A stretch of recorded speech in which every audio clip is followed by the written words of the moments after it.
Today on the Matt Walsh Show, a vision for an eco-friendly city of the future that resembles a human termite colony. The powers that be want us all crammed together, eating bugs and hopped up on drugs. We'll talk about that today. Also, Joe Biden prepares to declare monkeypox a public health emergency. But is it? Or is it an emergency only for people who engage in certain specific types of behavior? Plus, a shocking poll from 1997 reveals just how far we've fallen with race relations in recent times. And in our Daily Cancellation, a reality show is under fire for not featuring enough ugly people. Are ugly people the new marginalized minority and favored victim group? I certainly hope so. All of that and more today on the Matt Walsh Show.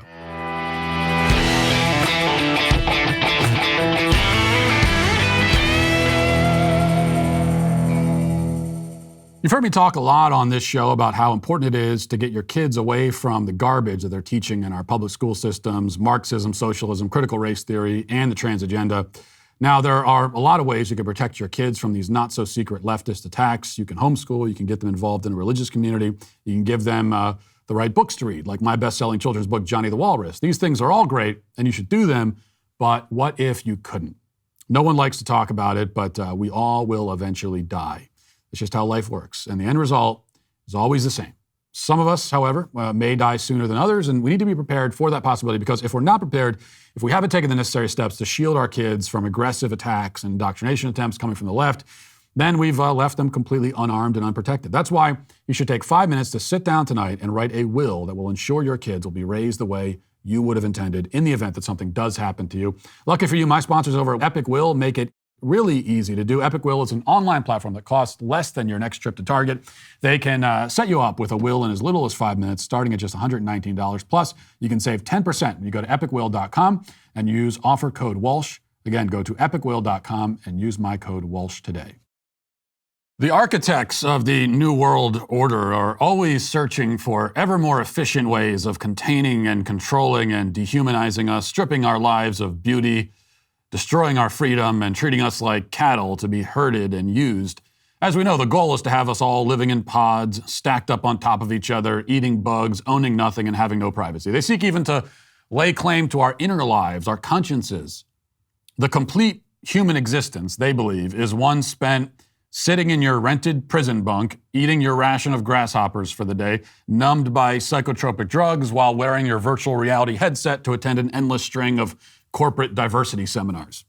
And millions of people are already living a life that comes very close to this utopian ideal, but our overlords know that there are still advances yet to be made, new and innovative ways of eating our souls and making our lives even drearier and uglier.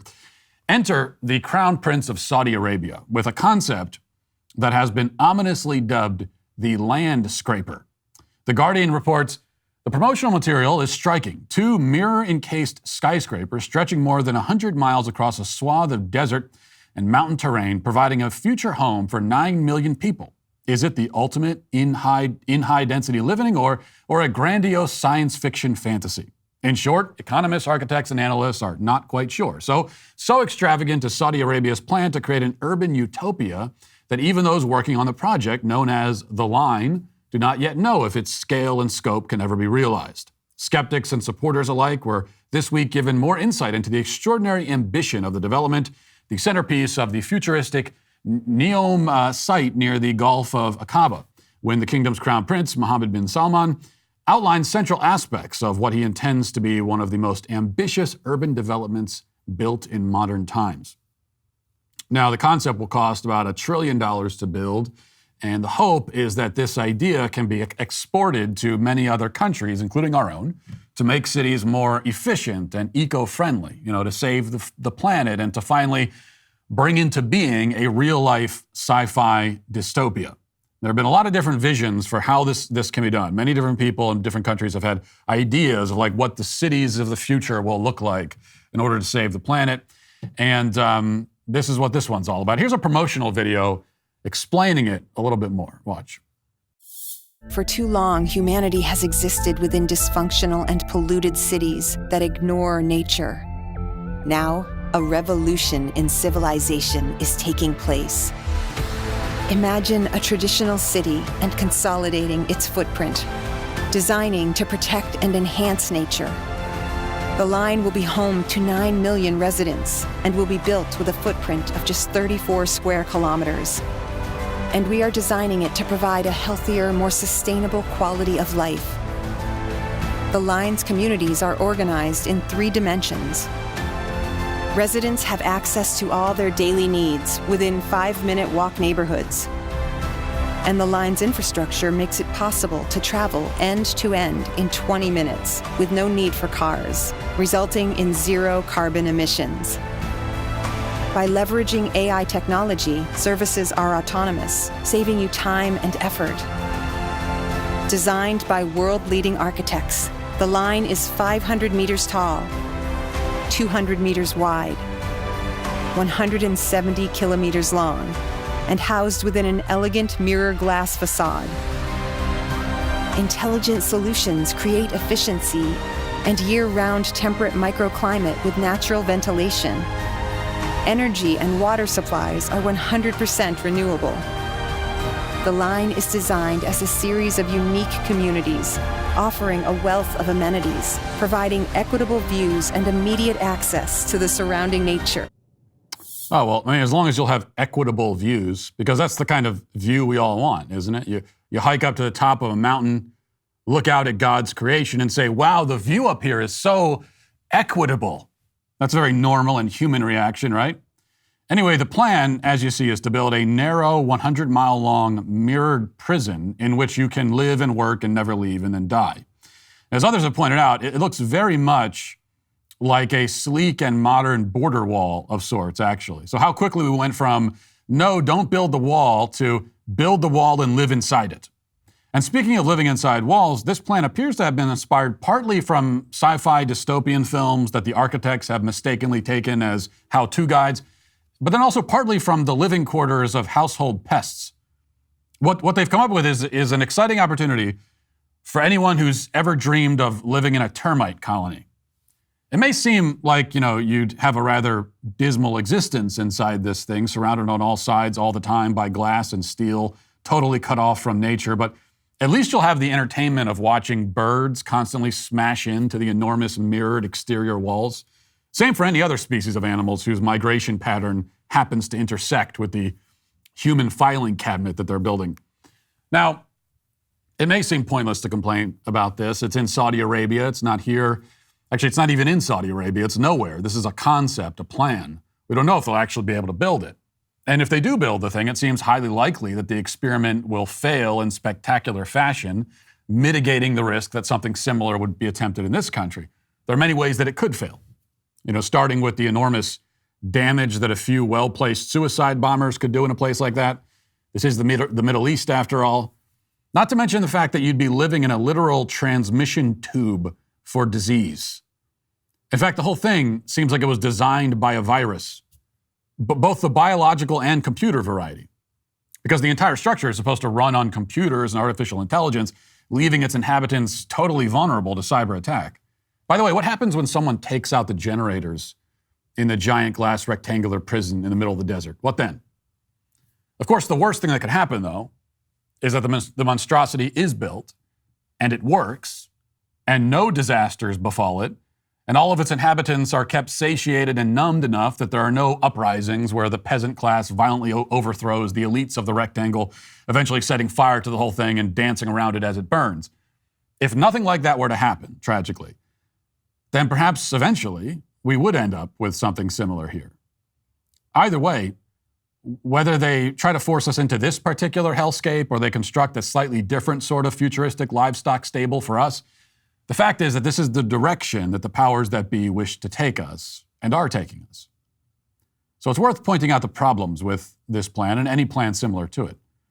And by plans similar to it, I'm including modern-day cities as they currently exist, which in their construction are only slightly less horrifying than the Total Recall-esque concepts that people like the Crown Prince of Saudi Arabia are coming up with. And all of the problems, including the ones I've already outlined, can be summarized this way. This actually is just a problem with leftism in general. It does not take into account human nature. This is one of the defining features of the elites in society, the globalists, the utopianists. They do not account for or understand human nature, both the good and the bad of human nature. So let's start with the bad. Human beings in our fallen state are naturally disposed to antagonism, tribalism, hostility, violence. That doesn't mean that every human being is a violent savage. It just means that humans have that natural capacity. And the more that you cram humans together into tight living quarters, the more that you're going to bring this side out. And since everybody is living in such a densely populated environment, when the violence does emerge, as it so inevitably will, the harm it inflicts will be exponentially magnified. One violent psychopath by himself out in the woods makes a good villain in a horror film, but the violent psychopath living in the city, right on top of hundreds of others of other people, is by far the greater danger. Especially because he can now form tribes, gangs, with other violent psychopaths, and pretty soon your beautiful, harmonious, sardine can existence has turned into a dirty, grimy, bloody, awful nightmare. For an example of this phenomenon, see any city, anywhere. Now, that's not to say that the violence and crime in the city and the violence and crime that would turn the giant rectangle into a glass prison of despair is all due to people living too close to each other. That's part of it. The bigger part is, of course, the breakdown of the family, the destabilization of necessary social structures, the deliberate institutional effort to undermine law and order, etc. But these are all the work of the very same people who are planning the utopian cities of the future, so those problems are all sure to follow. But human nature is not all bad, thankfully. One of our nobler characteristics is that we hunger for adventure, creativity, independence. Now, there may be people who, for whatever reason, for whatever perverse reason, enjoy cities, but everybody feels at peace in nature. Everybody can appreciate a beautiful lake or a stream or a mountain. People go to cities for convenience, for job opportunities, for bars and restaurants and nightlife and so on. They don't go there for beauty. They certainly don't go there for peace. They don't go there to fulfill any of the deeper longings of the soul. The ideal, most whole and complete way to live is on land you own, in a house that is yours, where you can breathe fresh air and enjoy at least a little bit of quiet and solitude, and have, along with your family, at least a semblance of independence and self-reliance. But the issue is that we're harder to control and manipulate when we live like that, which is why the powers that be wish to usher us back closer together on property we don't own, living lives we don't control, packed into our stalls like so many horses in a massive modernized barn that smells only slightly better, if we're lucky. That's just no way to live. Yet it's how they want us to live, which is why we should live anyway, but that way. Now let's get to our 5 headlines.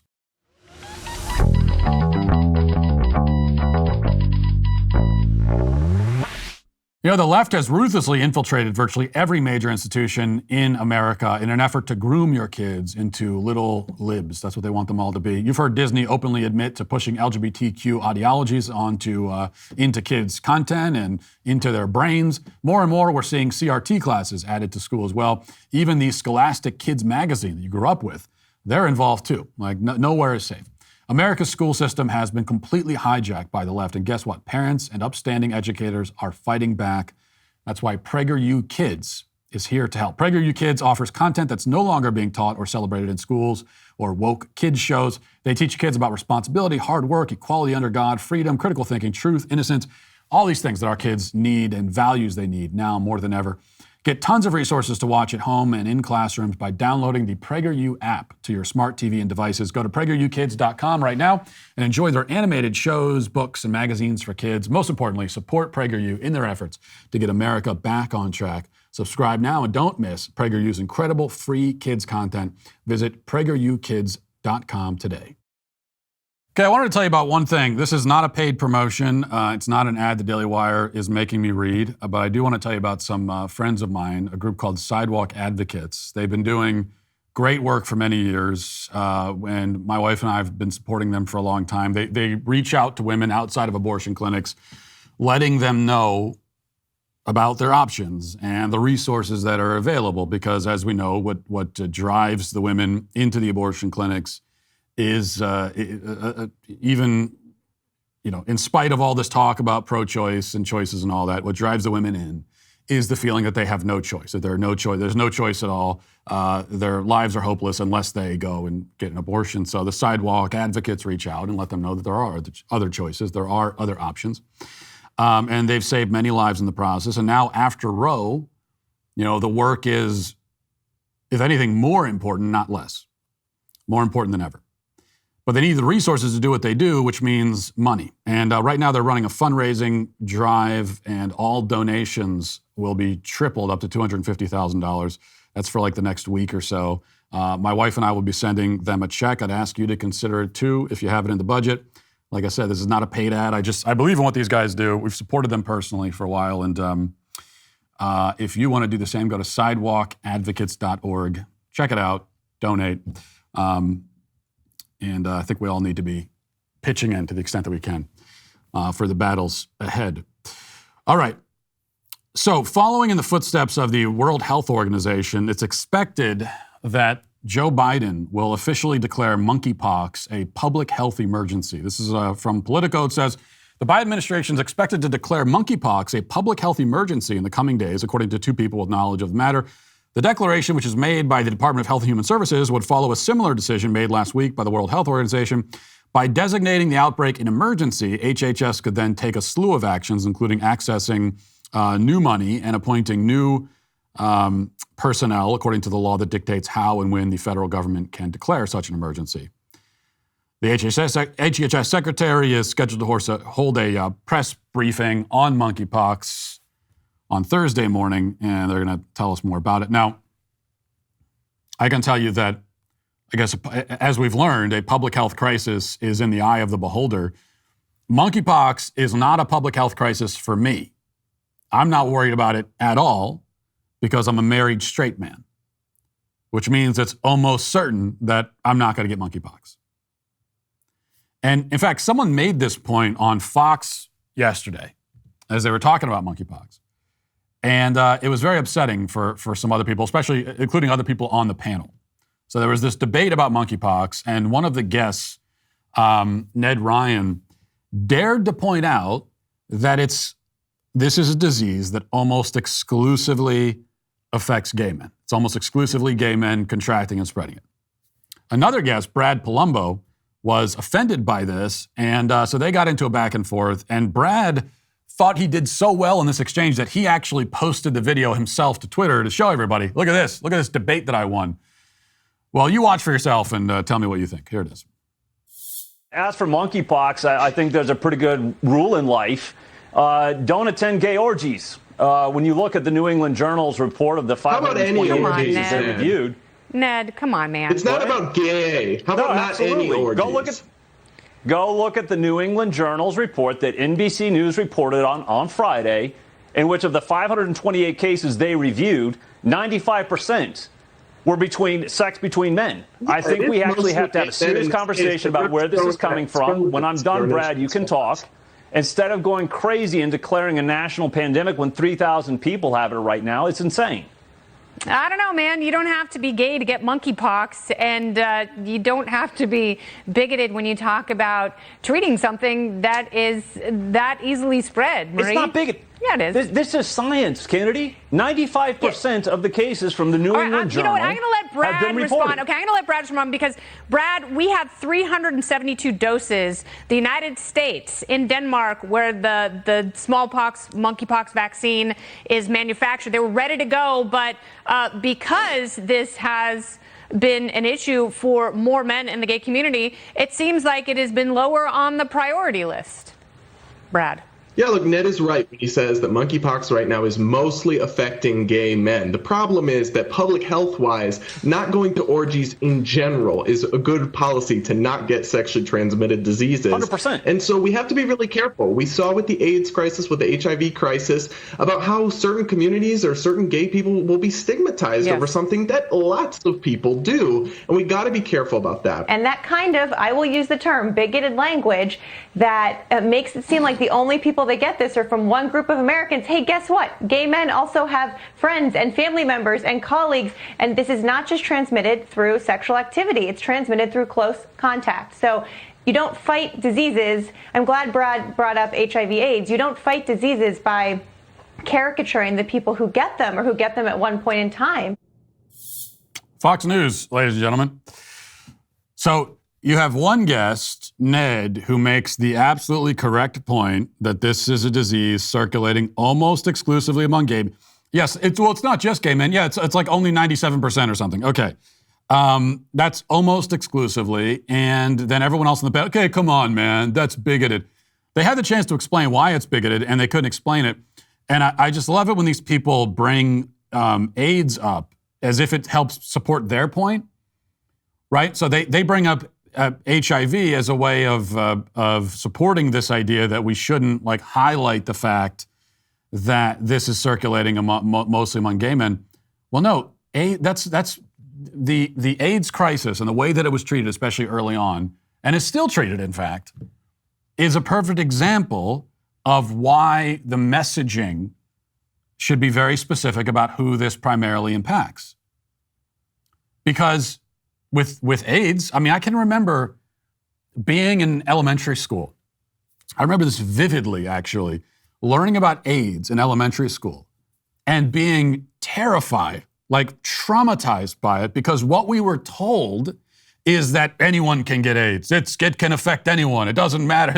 This is not a gay thing. It affects anybody. And that's what they claimed. It's like they made it seem like you just be walking on the street and oh, I got AIDS. But that was never the case.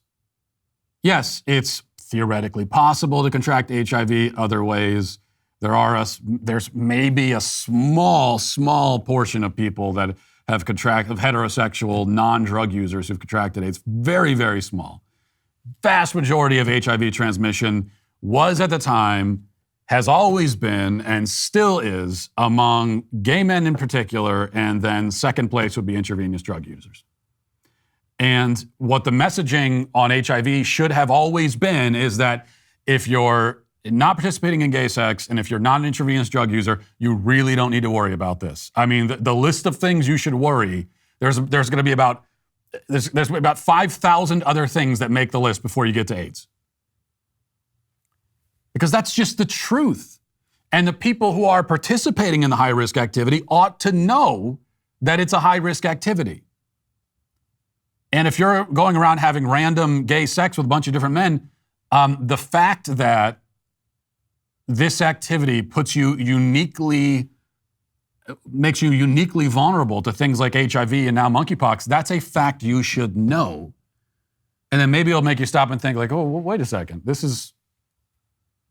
maybe this is risky. Maybe this is dangerous. Maybe I shouldn't be doing this.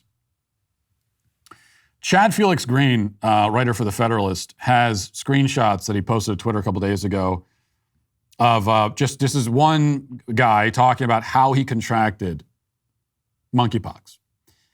And the user goes by the username Babe the Pig Boy. So we kind of know what we're about to get into here. He's a pig, by his own labeling. And the story is disgusting and graphic, but I think it's worth reading. So he says, "Hi, so I have monkeypox, not fishing for any sort of sympathy, but since I'm already known for being pretty unabashed on the internet, I figured I'd give it an honest account of how I got it and how my symptoms manifested to hopefully educate anyone curious. So strap in. I finally got back into the swing of things and attended a friend's birthday orgy." That's just hopping right into it. So I attended a friend's birthday orgy. Now, the fact that he says that with no explanation, like that's a normal thing that we would all, a birthday orgy, of course.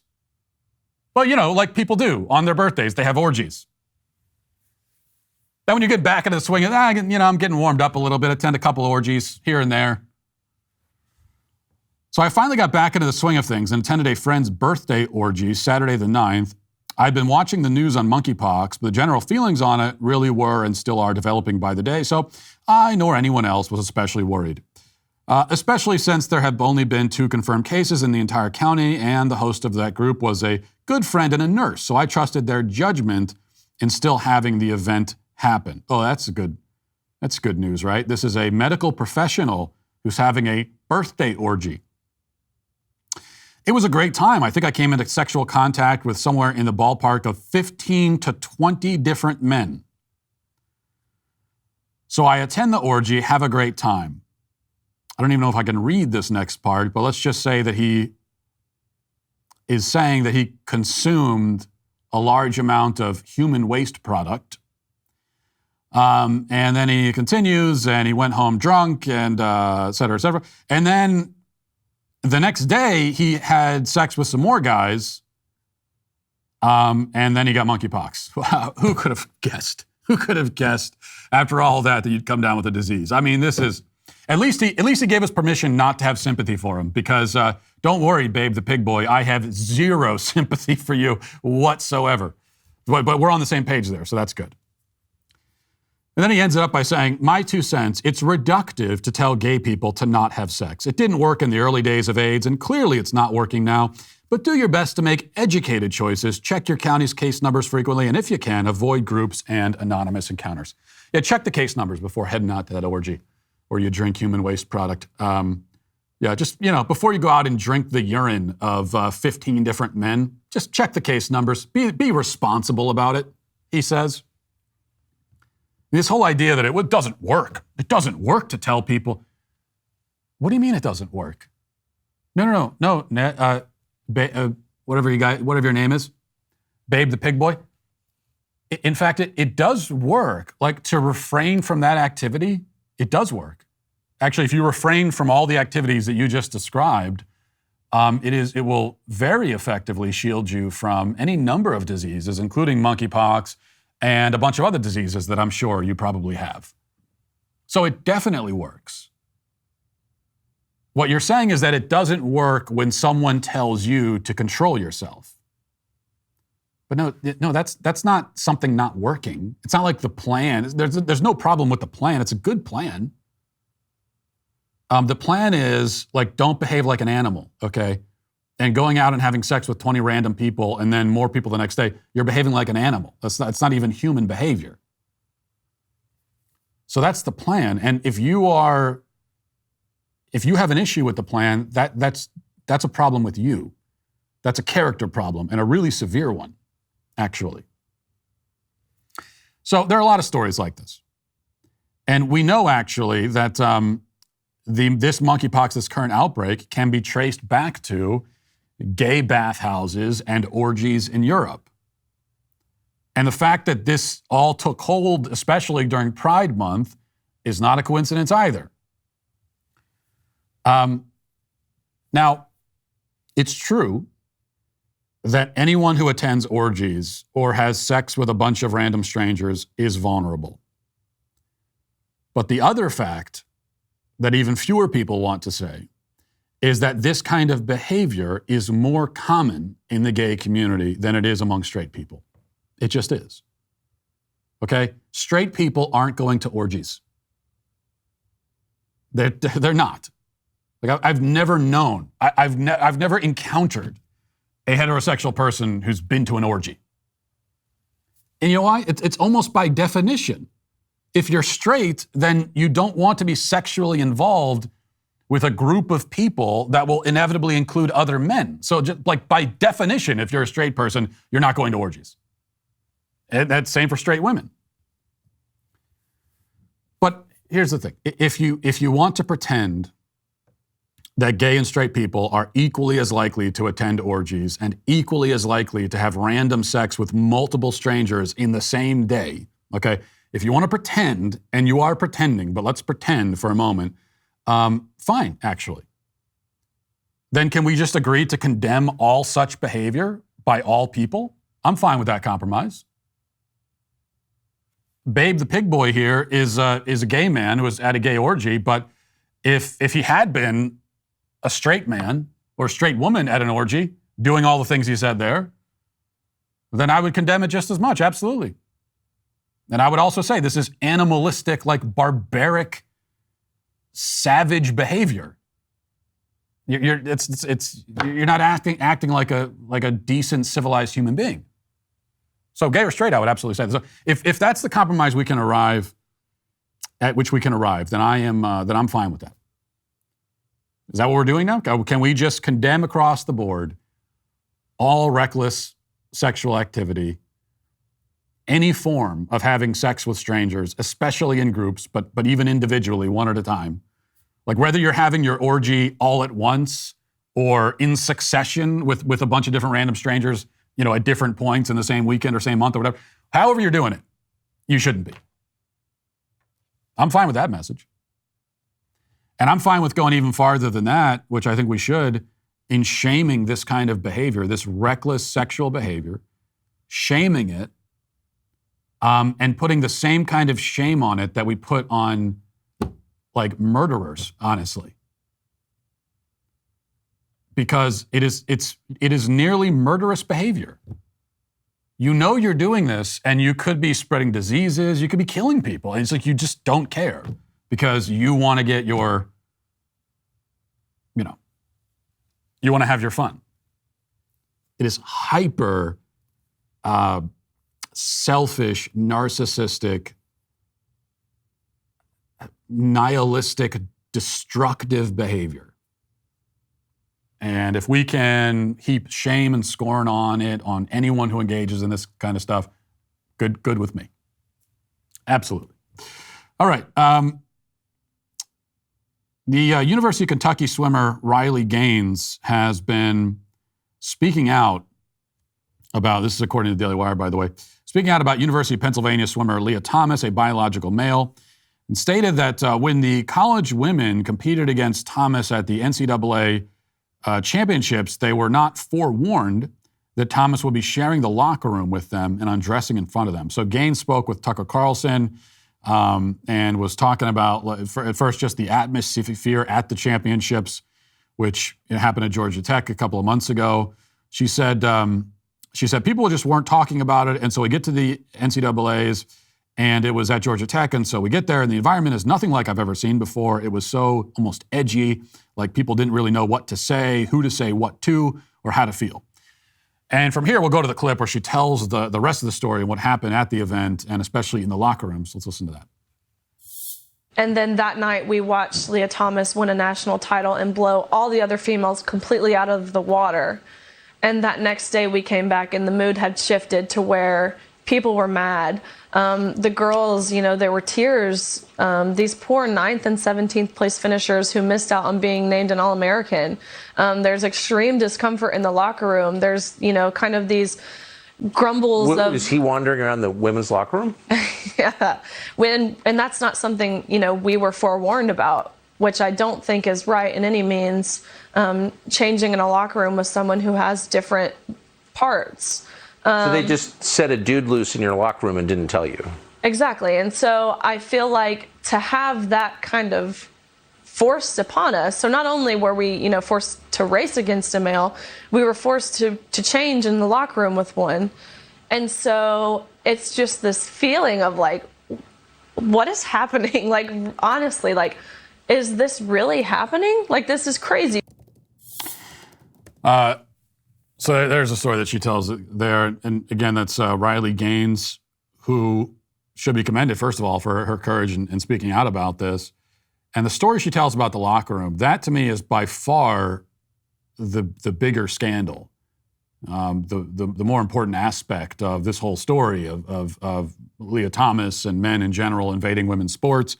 The fact that they're forced into the pool with a man and the man is stealing medals and opportunities and all that of course is terrible and insane. But even worse is that they're made to share the locker room with the guy, just having their privacy and their dignity really taken from them. And yet that very often is treated like,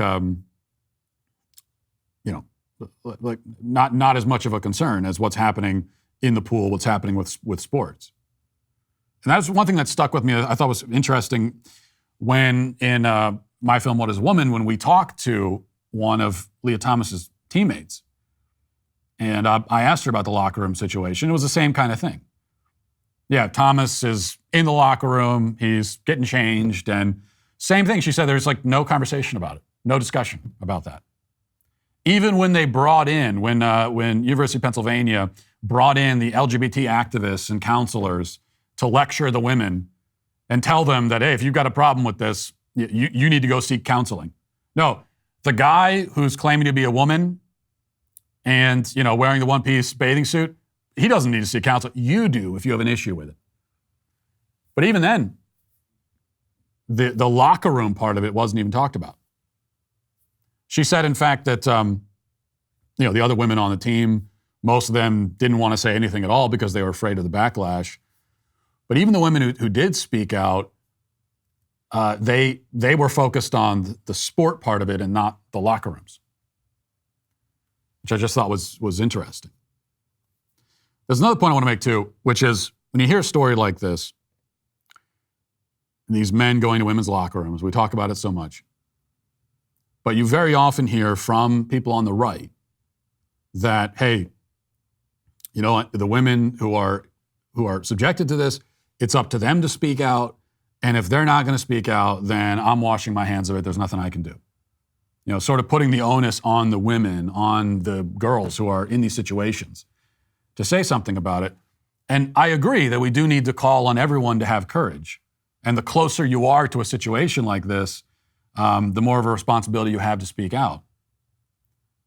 But it just seems really cowardly to me on the part of some conservatives to say, I'm not going to say anything about it if the women aren't pro. This is on them, especially as a man, right? If you're a man, you should have a drive to protect women, like to put it on a bunch of college girls to stand up against the guys that are going into the locker rooms.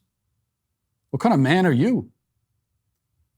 Would that be your attitude? If you were actually in a place and you saw a man about to walk into a woman's locker room, would you say, well, that's up to the women in there to figure it out, not me? But if your daughter or your wife is in there, would you say, well, they got to stand up for themselves? I certainly hope not. I hope you would realize that it's your responsibility as a man to step up. Yes, men should protect women. I understand that is considered an outmoded way of thinking, but I don't care. That's the reality. It's the truth. So no, I'm not just going to leave it to girls in college and in high school to be the ones to fight this thing out. Well, if they don't do it, then there's nothing I can do. That to me is a lame excuse. All right, here's a fascinating poll highlighted by Michael Moynihan of Vice News, but this is a poll from 1997. And this is when I was in like 5th or 6th grade. And this is what the polling data on race relations said back in 1997. The article says, nearly 9 out of 10 black teenagers said racism has little impact on their day-to-day lives, according to a Time CNN poll released on Sunday. The survey also found more than half of all teenagers, 62% of blacks, 58 whites, believe racism is a big problem. Asked about racism in their own lives, 89% of black teenagers said racism was a small problem or not a problem at all. Now you see that, and at first it's kind of shocking because it's unthinkable that a poll like that would have similar results today. You can't imagine a poll of black teenagers in 2022, and it comes back that 90% are saying that racism is not a problem or only a small problem in their day-to-day life. Yet for those of us who lived through the 90s, it's actually not surprising at all. Because race was not an issue in the 90s like it is now. I'm not saying it was perfect, okay? And I made this point on Twitter, and there were a lot of people that responded and said, whoa, what are you talking about? What about the Rodney King riots? And what about OJ and all this? Yes, all that happened. We're not saying that it was perfect, that there was perfect harmony, that we were living in a post-racial utopia. No one is saying that. That's never going to happen. It's impossible.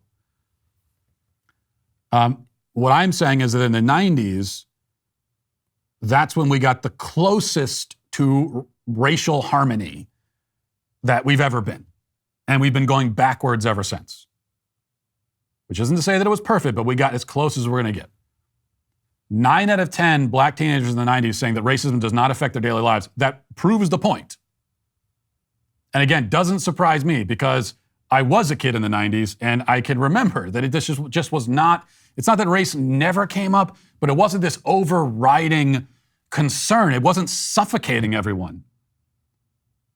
And you could tell jokes, and there were, and you could just kind of live your life, and you didn't have racial issues constantly shoved down your throat. And there was not this focus, even in the school systems, on convincing kids. If you're a black kid, well, convincing them that you're oppressed, you're a victim. There was a little bit of that, not nearly like there is today. There wasn't nearly as much white guilt foisted on the white kids. If you're a white person, then you're automatically a racist. You have to beg forgiveness for what your ancestors allegedly did. So compare that to today. I couldn't find this exact question asked in the last year or two, but you could piece it together from other questions. There was a Gallup poll in 2021 showing how many black versus white Americans say that race relations are good, either somewhat or very. Only 33% of blacks said that we have good race relations in America in 2021, 43% of whites. In 2001, that number was 70% for blacks, 62% for white. So 20 years ago, black people in this country, according to the polling, had a better view of race relations than even white people did. But a majority of everyone agreed that race relations are pretty good. And there was another question, is racism widespread? This is now 2021. 84% of black adults said, yes, it is. 59% of white. So 90% of black teens in the 90s said racism had little or to no impact on their daily lives. Which means we can assume that they didn't think that it was widespread. If it doesn't have any impact on your day-to-day life, then it's not as widespread. But now nearly as many black Americans say that it's a widespread problem. What this means is that those, we're talking about black teenagers versus black adults. So this teenagers growing up in the 90s said, well, it's not that big of a deal. It doesn't affect my everyday life. Since then, they've been convinced otherwise. And that's because there has been a concerted effort on the left to destroy all of the progress that had been made and to take us backwards. They realize that racial strife and disharmony is better for them, easier to exploit. All right, what else we got here? Here's one quick thing before we get to the comment section. From the Daily Wire, it says, Dallas Cowboys owner Jerry Jones issued an apology on Tuesday after using what has been dubbed the M word. It's M ends in Mary, or as in midget, but that's what you can't say anymore, to refer to little people during a tribute to a team executive who recently died. The remark drew the criticism of many, including a call for a public apology from the little people of America. Jones did apologize, said, earlier today I made a reference which I understand may have been viewed as offensive. I apologize. Jones made the controversial references while sharing memories about former Cowboys scouting director Larry Lacewell, who served during the team's 3 Super Bowl wins in the 90s. And Jones said, quote, I'm going to get me somebody, a midget, to stand up there with me and dress him up like Lace and think Lace is still out there helping at practice with us. Okay, so was Lace a midget then? I don't know. I don't quite understand. But he said midget, and he has to apologize for that. What term are you supposed to use? That's the other thing I'm wondering as I look at this. I guess little people, is that, I'm being told in my ear?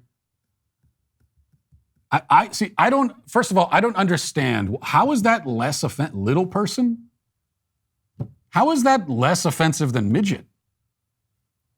Doesn't little person sound patronizing? You're saying to the midget, oh, look at that little person. To me, that seems more offensive. That makes me uncomfortable saying that. And so I'm going to say midget.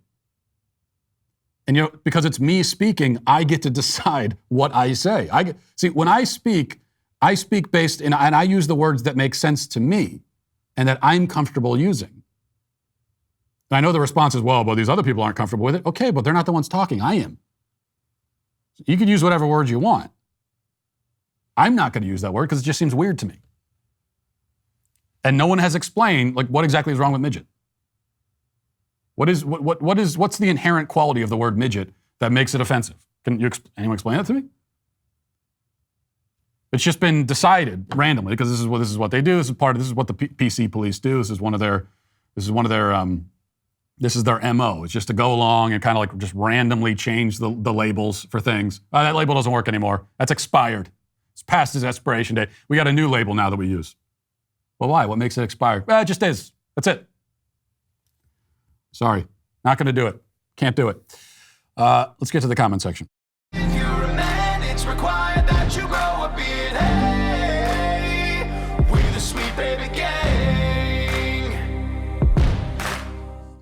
You know, no one likes to spend money on their cars. You buy it, you drive it, you want to run forever with this car, maintenance free. Unfortunately, that's just not the way things work. Snap out of it. Get out of fantasy land, okay? Cars require upkeep, the same way your house requires upkeep. The good news is that you can maintain your car for less when you shop for auto parts at rockauto.com. See, chain stores have different price tiers for professional mechanics and do-it-yourselfers, but rockauto.com's prices are the same for everybody, and they're reliably low. Rockauto.com is for everybody and not just, it doesn't require memberships or logins or anything like that. RockAuto.com has been in the auto parts business for 20 years. They're family-owned. Their goal is to make auto parts available and affordable to keep you safe on the road. They have everything from engine control modules and brake parts to tail lamps, motor oil, even new carpet. So whether it's for your classic or daily driver, get everything you need in a few easy clicks delivered right to your door. The RockAuto.com catalog is remarkably easy to navigate. Quickly see all the parts available for your vehicle and choose the brand, specifications, and prices you prefer. Amazing selections, reliably low prices, all the parts your car will ever need. Go to rockauto.com, get brakes, shocks, carpet wipers, headlights, mirrors, mufflers, lug nuts, everything at rockauto.com. And be sure to write Walsh in their How Did You Hear About Us box so they know that I sent you. Tie My Shoes says, Matt claims to defend the family while in the past criticizing Olive Garden. Does he not know that when you're here, you're family? Well, you're family in the same way that Cinderella, I guess, was family to her stepmom. Because that's how they treat you at Olive Garden. They treat you terribly. You know, all the service is bad. Everyone's surly, in a bad mood. They send you off to some table that's not even clean. Last time I went to Olive Garden, I sat down at the table, was filthy. I said, could someone clean the table? Why don't you clean it? It tossed me a mop and a bucket. Somebody said, while you're at it, go back in the kitchen. We need some help back there too. Let's see. Yoda says, Matt, what do you think of men cross-dressing for Halloween? Looking forward to seeing you with blush cheeks and 9-inch heels this October 31st. Cheers and Sweet Baby Gang for life. Well, obviously you're banned from the show for that, even asking the question. I take issue with the premise of the question. Men shouldn't be doing anything on Halloween at all. Men should not be dressing up. You shouldn't be going to Halloween parties. Okay? You stay home. Kids knock on the door and ask for candy, then you open the door and you give out candy. That's all you do. That's what grown men should be doing on Halloween. Another comment says, Matt, after your response to Carlson's marriage and life advice yesterday, the comment section seemed overwhelmed with comments from young men who feel marriage is not worth it due to a combination of terrible family court laws, the majority of divorces being initiated by the woman, and the quality of women generally. This seems to be a common sentiment among young men on the right, and I've rarely heard it addressed. I'm concerned that we will not get very far without strong families. Could you please give us your thoughts on their concerns? Thank you. Well, I'd say a couple of things. First, the concern is not baseless, right? It's not unreasonable. It's true that the family courts are stacked against men. It's true that there are a lot of low-quality women out there. There are also a lot of low-quality men. I would say that it's about equal as far as that goes. And that brings me to the point, which is, what's your other option if not marriage? So I may agree with you that these concerns are valid. But then what? You stay away from marriage because you don't want to get hurt. And then what do? Are you going to run off to the woods and become a hermit, fishing and hunting and writing the next great American novel? If so, more power to you. That sounds like a great plan. I wouldn't just try to dissuade you at all. Go do that. Are you going to live a life of celibacy, become a monk or something? Enter the religious life? Again, more power to you. But that is not what most men are doing. Most of the men who lodge this complaint are not going off to the woods to be hermits. They're not entering religious life and becoming celibate. So what do? They are not availing themselves of either option. And they're still normal men who desire the companionship of a woman. That's a normal male desire. It's a good thing. And so if they're not going to work towards marriage, they end up watching a lot of porn, maybe having random hookups where they can get them. But mainly it's the porn. You see the problem? Now you've become exactly the kind of low-quality person that you're worried about. You're exactly the kind of low-quality person that you're accusing the women of being and saying, this is the whole reason I can't. So you're part of the problem. And though you've avoided the potential heartache of divorce, instead you've guaranteed a life of loneliness, rejection, isolation, and all the rest of it. So yeah, if you go out and you try and you get married, or you get, first you have to, it's not like you just walk outside and say, okay, I'm married. You got to find someone, you got to go through the whole process. And there are many ways it could go wrong. And there are many ways you can get your heart broken. And if things go really, really badly, it could destroy your whole life. That's true. That's the possibility. That's the potential. That's the risk. There is risk involved. And because you're worried about that risk, you're worried about that possibility, you embrace what is guaranteed to be a miserable, lonely life. Doesn't make any sense to me. And why are you embracing it? You're embracing it out of fear, out of anxiety, because of the possibility that things could go wrong. That's no way to live. You can't live that way. You can't make your decisions that way. Especially such fundamental decisions. Such fundamental life decisions cannot be made based on fear, which is what you're talking about, right? It's not like there are no good women out there. I can tell you they exist. I'm married to one, and she's not the only one. I didn't take the only one, and now they're all off the market. There are plenty of good women out there, just like there are plenty of good men. The fact that there are a lot of low-quality people in general, that's a cultural problem. What you have to ask yourself is, are you going to contribute to that problem or be part of the solution? And are you going to take the risk and shoot for a happy, fulfilled life? Or are you going to give up on it before you've even tried? Well, we just hit another historic milestone in the company. Now, I'm not talking about us closing in on 1 million Daily Wire Plus subscribers or selling over 70,000 Jeremy's razors. I'm, of course, referring to What is a Woman finally getting enough critic reviews to earn a 100% fresh rating on Rotten Tomatoes. That's right, a whopping 5 whole critics have now found the time and courage to actually review one of the most watched and talked about movies of the summer, and all 5 have loved it. So see the film audiences and 5 critics are raving about, and you can do that by becoming a Daily Wire Plus member. And if you do that, you can stream What is a Woman and get 35% off of your membership when you sign up today.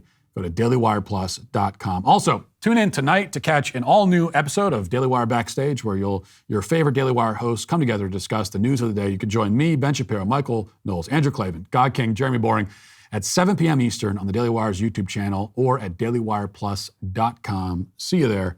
Now let's get to our Daily Cancellation. We end today with something rather exciting. It's not often that I'm out ahead of the progressive curve. I rarely get somewhere before the woke bandwagon arrives, but that seems to be the case this time. There is this week controversy and outrage over the Netflix reality show Love is Blind.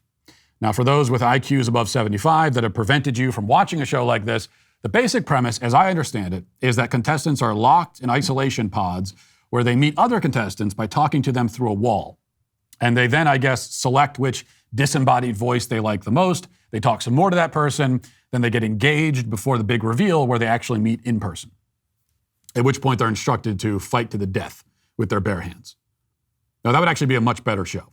In this one, they instead get married. And then as soon as the cameras turn off, they get divorced. A true fairy tale romance. Now, there have actually been multiple controversies around this show recently. The first is a lawsuit from a contestant on an earlier season, because they've done multiple seasons of this show, because that's the sort of interest there is in this content, because we're surrounded by morons.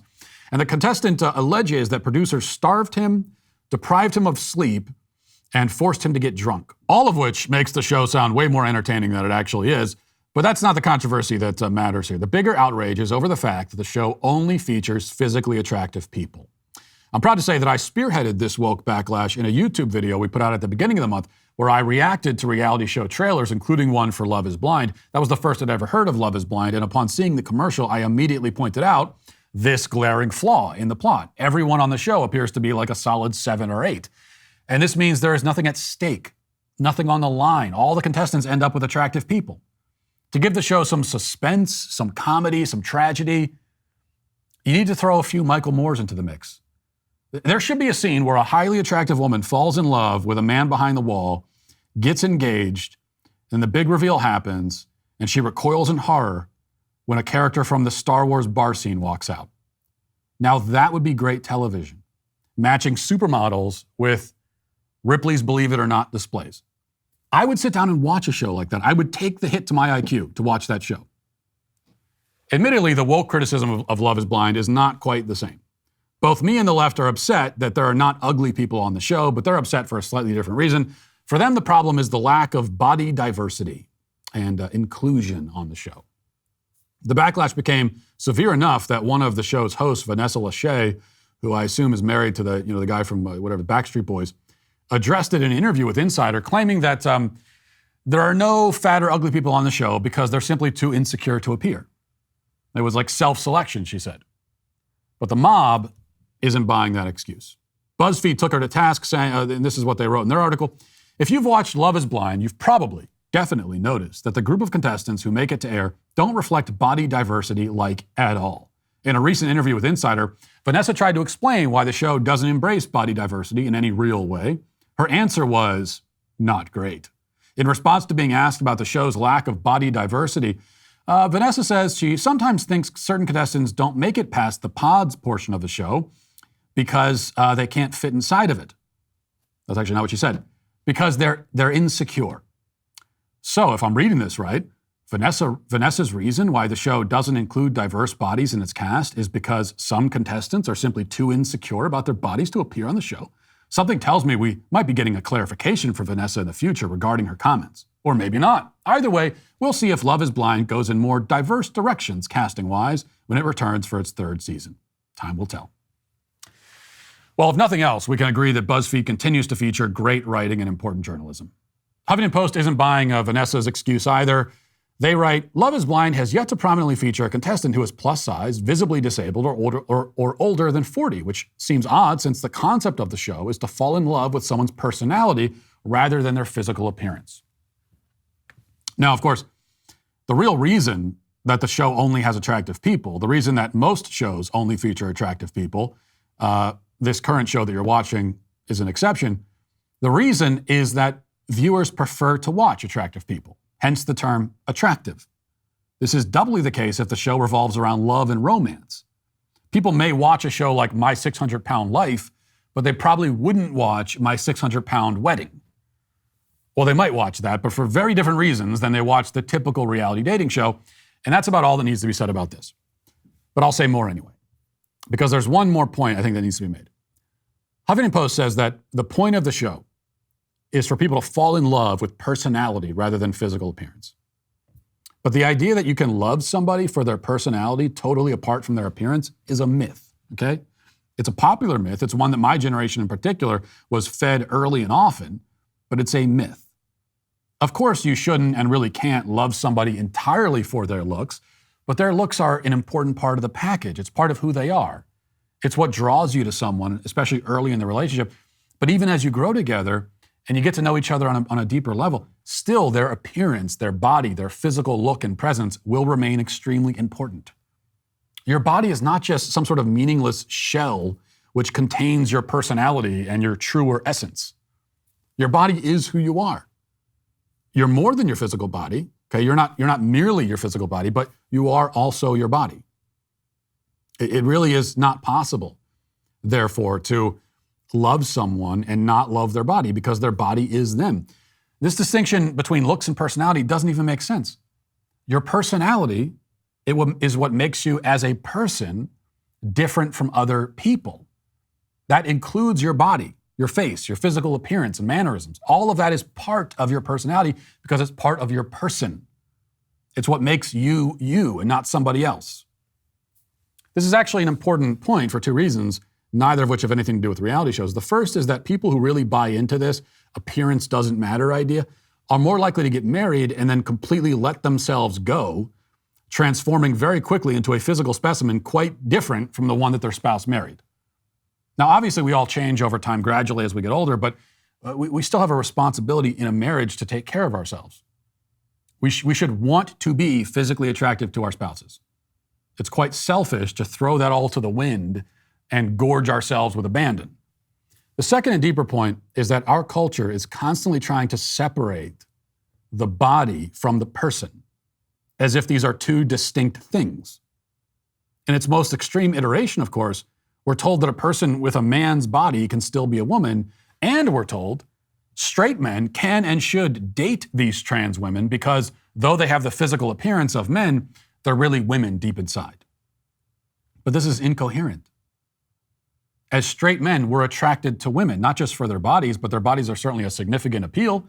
It wouldn't make any sense at all. It would be totally unintelligible to say that you're attracted to women, but you're neutral about their bodies. Their bodies are what make them women. For all of us, our bodies are what make us who we are.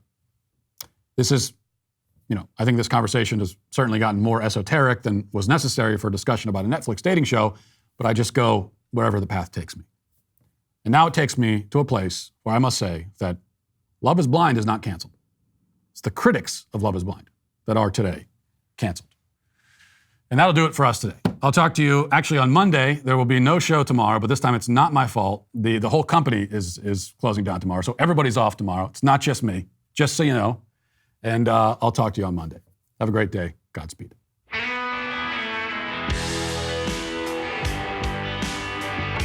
The Matt Walsh Show is produced by Sean Hampton, executive producer Jeremy Boring. Our supervising producer is Mathis Glover, production manager Pavel Vodowski. Our associate producer is McKenna Waters. The show is edited by Jeff Tomlin. Our audio is mixed by Mike Coromina. Hair and makeup is done by Cherokee Hart. The Matt Walsh Show is a Daily Wire production, copyright Daily Wire 2022. Today on The Ben Shapiro Show, the Biden administration continues to happy talk its way through recession. Democrats try to prop up extremists in Republican primaries while decrying their supposed rise. And The View has to back off its slander of TPUSA. That's today on The Ben Shapiro Show. Give it a listen.